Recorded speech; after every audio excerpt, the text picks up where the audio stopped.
The top 10 really annoying records, and the programme includes strong language.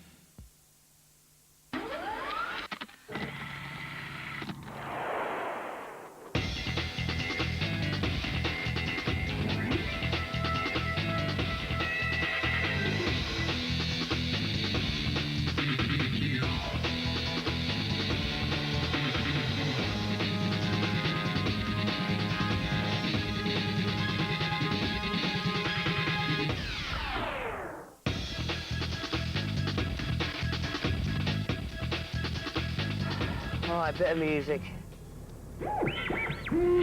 Kisses for me, save all your kisses. I don't like that. Wing, wham, bam. Oh, hey. Oh, that was, yeah. Thanks very much.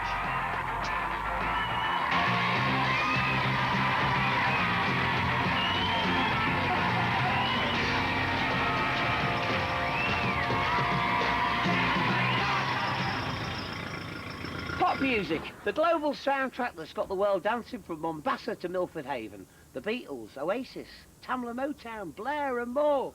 But you know what? Sometimes perfection can get a little bit boring.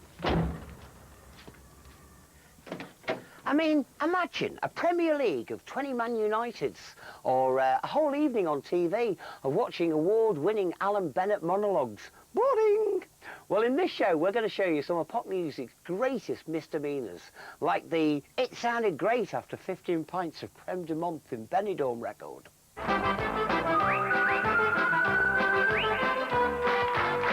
The Novelty Hit by Eric Bristow lookalikes. I remember Elvis Presley. The Ill-Advised Dance Craze.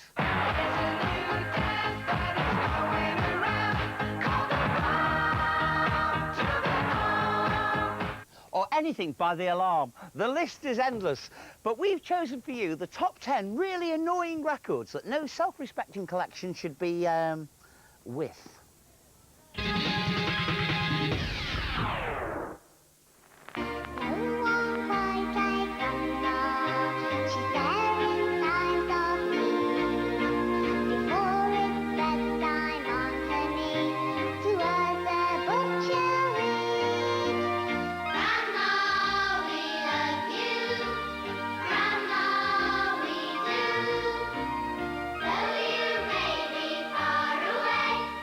I haven't changed a bit, I don't think. My hair's still the same.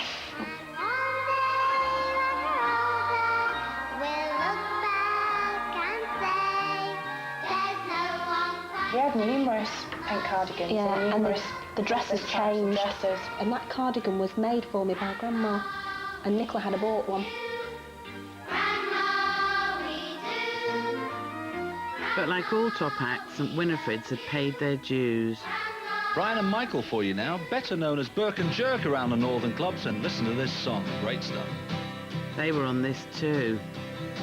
He painted Salford smoke it ups on cardboard boxes from the shops, parts of ankles. And we did the backing track, and we went down to St Winifred's and said, please will you sing another record?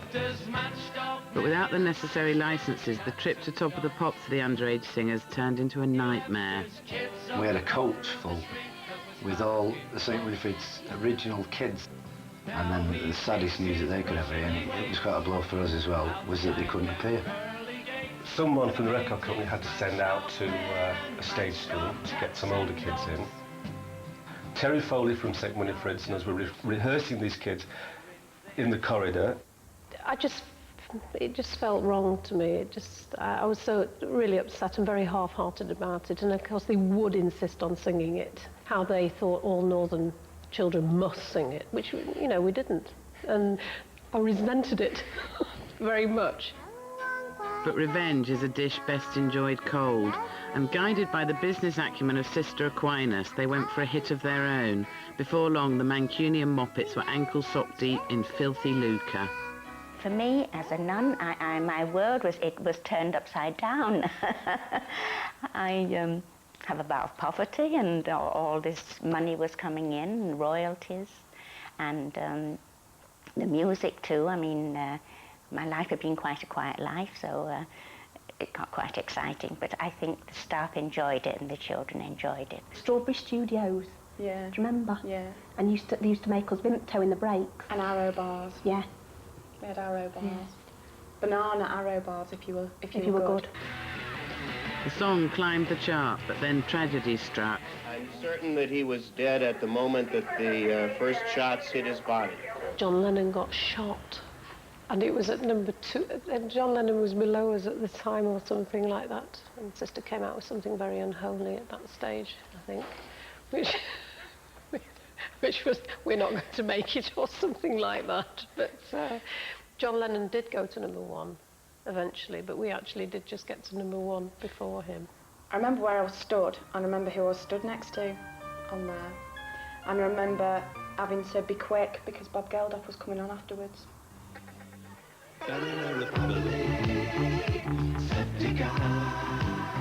On occasion I was a little bit starstruck by it all, but the children were sort of very matter of fact. You know, even to pointing out to the Boomtown Rats that they were miming, you know, and should they be miming when we weren't miming? If you were under 16, you had to have a licence to appear on the television. And I was actually on holiday when they got the licences, so I didn't get a licence, and I've never forgiven my mother since for going on holiday at that particular time. Yeah, because then you'll have missed out on Telly Savalas as well. Yeah, because they went to Pebble Mill at 1 then, didn't you, the next day? He gave us a lollipop. Mm. And did he say he loves your baby, or did he just... baby. Did he? Of course he did.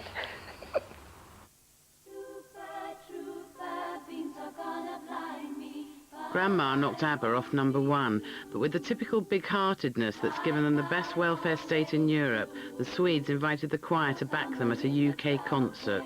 You knew that there was like however many hundreds of people there, but you couldn't see anybody because the lights were so bright. But it was like that whenever you went on stage. But there was always a group of people, wasn't there, that you knew would faint.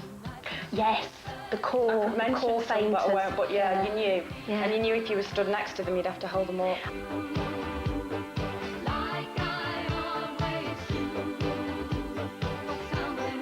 It was very wonderful. The music, of course, I always loved ABBA's music, so it was really very lovely.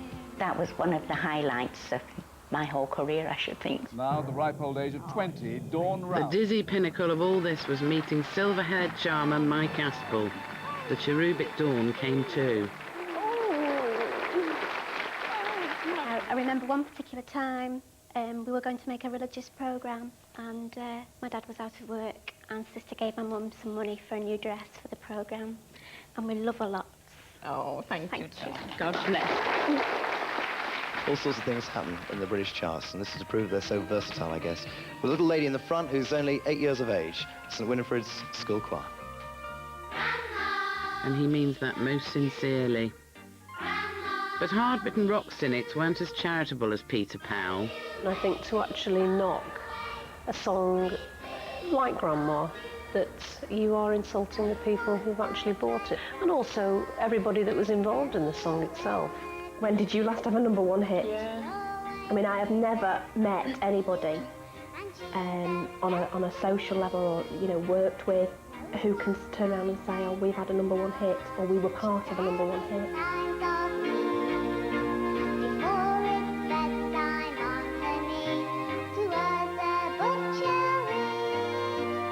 Grandma, we love you. Grandma, we do. Though you may be far away, we think of you. And one day when we're older, we'll look back and say, there's no one quite like Grandma, she has helped us on our way.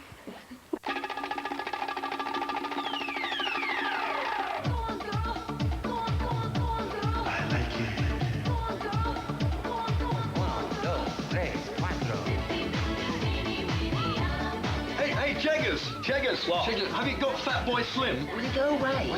Or is it Slim Boy Fat? I don't know. Sorry. You know, a lot of people think that DJs are suave, sophisticated creatures of the night. People like Gary Davis and Chris Moyles, who flip from fashion show to a restaurant opening with Kofi Annan and Steph. It's Thin Lizzy. It's Thin Lizzy. Is it? Yes, yes. It's very kind of you. Fine, thank you. Yeah, goodbye. But no, you know, mobile DJs like myself have to cope with people like that. Hostile audiences, temperamental equipment, hen nights, and requests for records like this.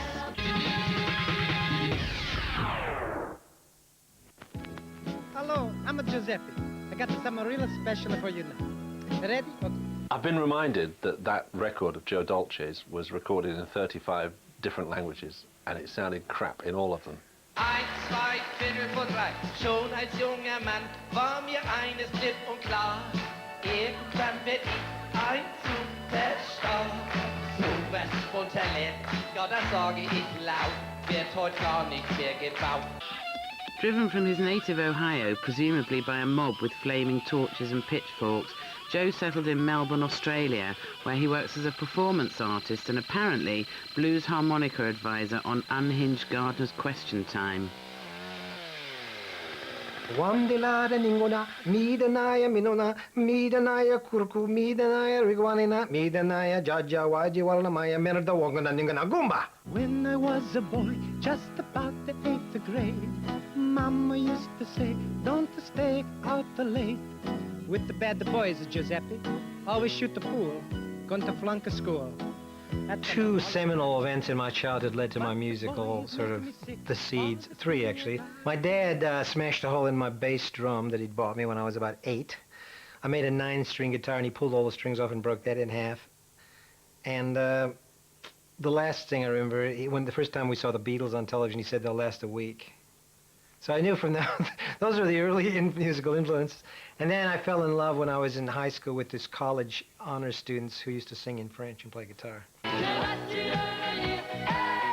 Presumably she wasn't singing this.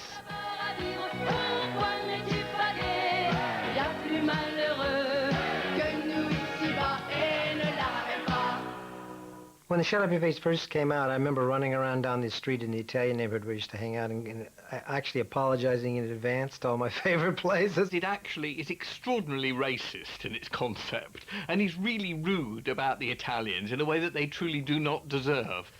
It was basically the Caucasians, you know, the white Anglo-Saxons that had a problem with it because they were afraid that their Italian friends were going to be insulted by their laughing at this song, but the Italians laughed too. Everyone had a good laugh together. What's the matter, you? Hey, gotta no respect. What do you think you do? Why you look so sad? My background was Italian, and I'm not insulting anybody. I'm just talking about my grandma. So, you know, I usually could explain it, but, you know, it was because it was such a touchy subject, you know. I mean, it's hard to even imagine it now.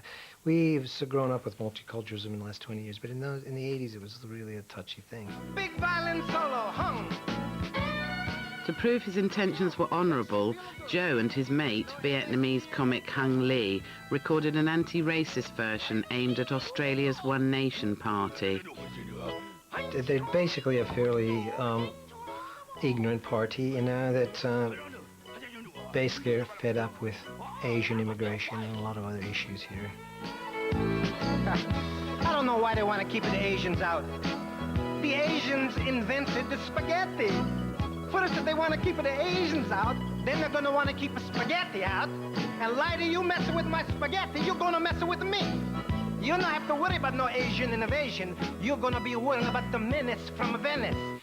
It's an unlikely song to have been a success, really, if you think about it. Novelty's not quite the word. It's more like unlikely because it didn't fit in any market. And yet it still got through to people's hearts. Je moet leren, dit lied is een hele simpele. Kijk, ik zing, hou de toog eens in. En hoe zing, hey! En dan zing ik de rest. En dan in de einde allemaal, houd tot de kop. Oké, laten we proberen.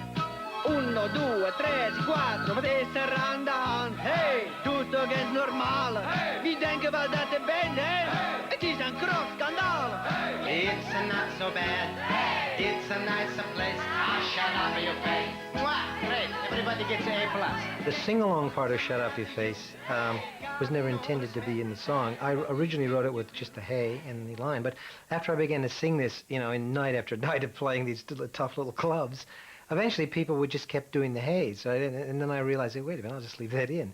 So the audience actually wrote that part themselves, you know. So Joe Public helped Joe Dolce keep rock's most notorious pencil tash off the top. I think Shut Up Your Face kept a few in the #2 spot.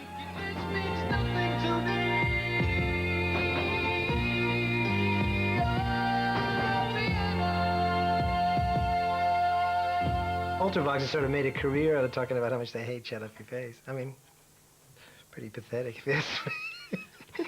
I thought it was dead funny, that Shut Up Your Face, you know. Great chorus. I wish we'd come up with it.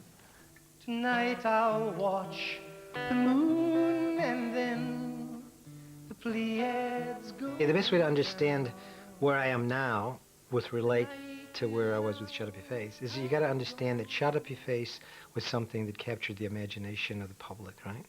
Where I am now is not capturing the imagination of the public. And in this low light.